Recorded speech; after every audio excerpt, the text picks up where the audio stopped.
Hello, it's day 22 of my one video a day for the rest of the year challenge, and today I just want to remind you about the importance of making sure that you protect an environment that helps you go further in what God is calling you to do, and not entertaining environments or people who will slow you down, who will derail you, who will discourage you from going after the things or what God is calling you to do.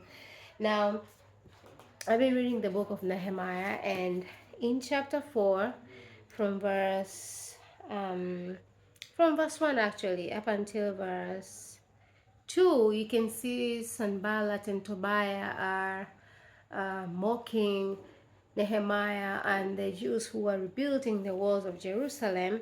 And you can see here the last part of verse 2. Excuse me, the word says, do they actually think they can make something of stones from a rubbish heap and charred ones at that? So you see here Tobiah saying that stone wall would collapse if even a fox walked along the top of it, just to try and discourage the Jews from doing the work that the Lord had called them to do under the leadership of Nehemiah. And you can see that even though they were being discouraged, they were still pushing through, still going on with rebuilding the walls of Jerusalem. But something happens. I noticed something happening. In verse 6, it says, at last the wall was completed to half its height around the entire city, for the people had worked with enthusiasm. And then something happens in verse 10. Then the people of Judah began to complain. The workers are getting tired and there is so much rubble to be moved. We will never be able to build the wall by ourselves. They start complaining when a few verses before they were very enthusiastic with the work that they were doing.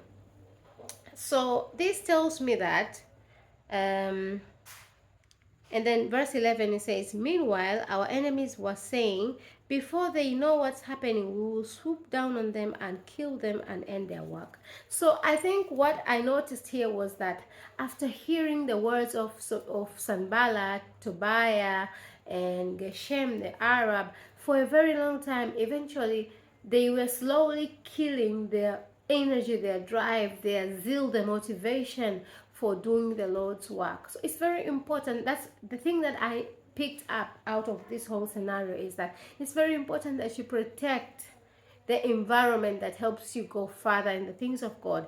And I think it's even more important that you strategically place yourself in environments where you will not go back on the things that God is calling you to do. Okay, so it's very, very, excuse me, I am struggling with, I don't know where this whole kind of flu has been coming from, but back to what I was saying, it's very, very, very important that you guard the community, the mentors, the people who are surrounding you. Make sure these people who are surrounding you are speaking life into you and they're not draining the life out of you. So this is something that I really, really noticed from this scripture in Nehemiah chapter 4, from verse 1 to verse 10, we can see the people, even at first they were very enthusiastic, and then later on they start complaining. So it's very, very important that you place yourself in environments that are helping you push further, go further, and not draining you and discouraging you.